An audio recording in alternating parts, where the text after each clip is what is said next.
It's already an eventful morning. How's everybody doing? It is Tuesday. It's, we're gonna be in the 50s already. No, we're still in the 40s. But it's a nice sunny morning. Sun coming up behind me. Great little lens flare there. Probably perfect time to say, hey, this is not for you. But here we go into the work day, second day of the week, work week. How are you feeling? Do you feel like today is the day that you get every single thing done on your to-do list? Because I'm certainly going to try. And then some, right? It never seems to end. It's just the grind. It's the never-ending way of not being able to unlock my phone because I put on sunglasses. And it has to do something with Ray-Ban sunglasses, because there are other sunglasses I can wear and opens just fine. But the real reason I wanted to open my phone to see what the day is, because there's a good one, or at least one that I find interesting. A thought process to go through. So first off, it's National Anthem Day. It's National I Want You to Be Happy Day. I want to be happy, but I won't be happy till I make you happy too. Oop, not the right note at the end, but welcome back to, was that Nona and Annette or Mame? I forget now. That's from one of those musicals. We did those in high school.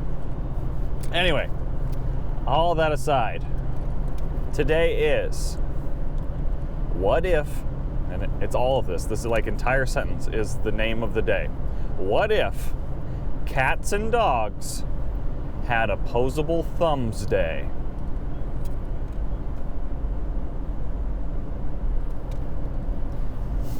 What if cats and dogs had opposable thumbs day? So we're going to assume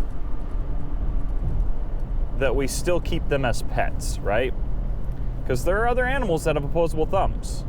Chimpanzees, apes, monkeys, all have opposable thumbs. We don't tend to keep them in our homes nearly as much as cats and dogs. So we're going to safely assume that we're still keeping them as pets, but they have opposable thumbs on their paws. I guess all four of their paws. Or do you only have them like on the front hands? And would they be more bipedal if they... No, I don't think they'd be more bipedal, just because we're not changing their physical structure. We're just adding thumbs to their paws. So let's say they have 4 opposable thumbs, 1 on each paw.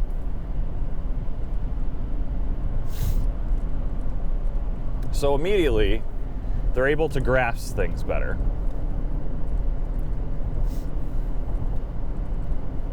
I think the way that we more or less baby-proof a house for children, you would have to, if you owned a pet, a cat or a dog, with an opposable thumb, you would have to baby-proof your house like you would if you had a toddler. So like my house right now.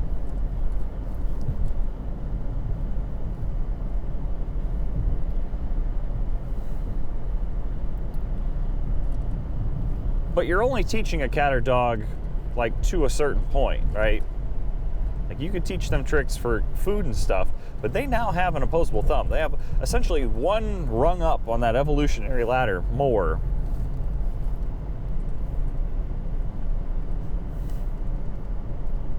I feel like they could like give you massages and stuff at that point too, if you could teach them well, which gets weird real quick. They'd be able to climb better. So cats are already pretty good climbers. Imagine a cat with an opposable thumb that can essentially swing around at this point. I mean, it's still got claws, but then the thumb there being able to...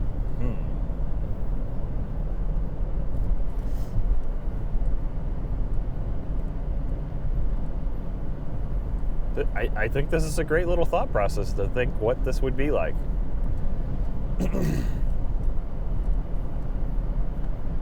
I mean, would you essentially have to, like, I don't know, I feel like they could be more combative with being able to hang on to things.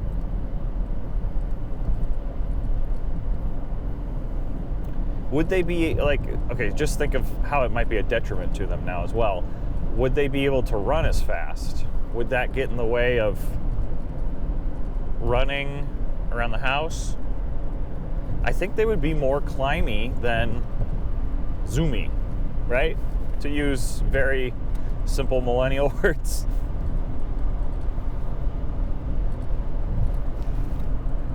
All right, so I want to know what you think would be the worst thing about having cats and dogs that have opposable thumbs. I think them trying to constantly get into food, because, like, I mean, they could open jars essentially, or have better grasp of bags to rip them open, things like that. And plus, they're not afraid to use their mouths for a lot of things, like being able to grab onto a bag and then rip it with their teeth. It's quite a bit. I mean, so let me know what you think. Let me know about these lens flares we got going on.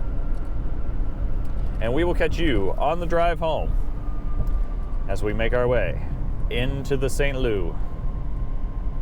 So drive safely. Have a great day. You're smart enough. You're good enough. And gosh darn, do people like you. This has been Braden in a car after having too much coffee.